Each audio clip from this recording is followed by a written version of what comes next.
Pemerintah telah memberikan lampu hijau bagi perguruan tinggi untuk menggelar pembelajaran tatap muka atau PTM terbatas pada semester gasal tahun ajaran 2021-2022.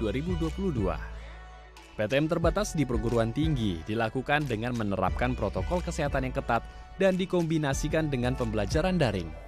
Selain itu, PTM terbatas juga disesuaikan dengan panduan pemberlakuan pembatasan kegiatan masyarakat yang berlaku di daerah masing-masing.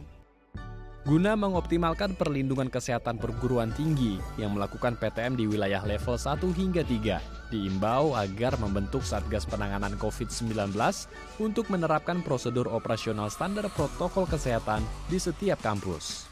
Selain itu, sivitas kampus yang mengikuti PTM harus dalam keadaan yang sehat dan sudah melakukan vaksinasi COVID-19.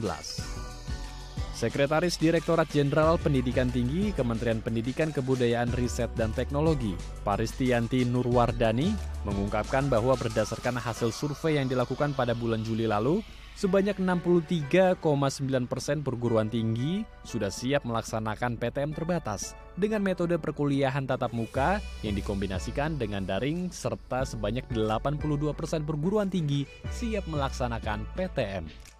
Fakta ini diharapkan dapat memaksimalkan penerapan protokol kesehatan guna mencegah timbulnya klaster baru di perguruan tinggi.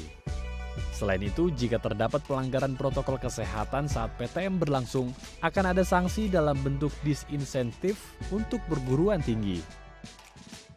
Sanksi ini, jika yang tadi saya sebutkan itu dilanggar, misalkan kantin dibuka tapi tidak ada protokol kesehatan yang ketat, kemudian melakukan kegiatan proses pembelajaran lebih dari 50%, kemudian tidak memberikan berbagai macam checklist dan pelaksana SOP, tentu sanksinya adalah pertama akan mendapat teguran dari pimpinan kami, tentu saja dalam hal ini dari Bapak Dirjen Pendidikan Tinggi Ristek ya Mbak Mel. Jadi teguran-teguran itu baru teguran secara lisan biasanya. Kemudian setelah itu kalau masih juga melanggar, maka kami akan memberikan teguran tertulis. Kemudian kalau dari teguran-teguran tertulis tersebut tidak dihindari, tidak diindahkan, tentu kami akan melakukan berbagai macam pendekatan agar kita betul-betul bisa menjaga warga kampus kita sehat dan selamat. Keputusan pembukaan PTM terbatas disambut baik oleh Rektor Institut Teknologi Bandung atau ITB, Profesor Reini Wirahadikusuma.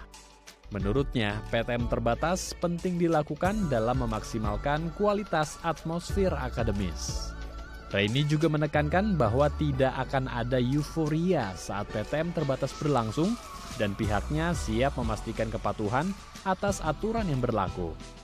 Selain memantau pelaksanaan prokes melalui sidak berkala, ITB juga mewajibkan vaksinasi COVID-19 setidaknya dosis pertama bagi mahasiswa dan upaya tersebut masih terus digencarkan.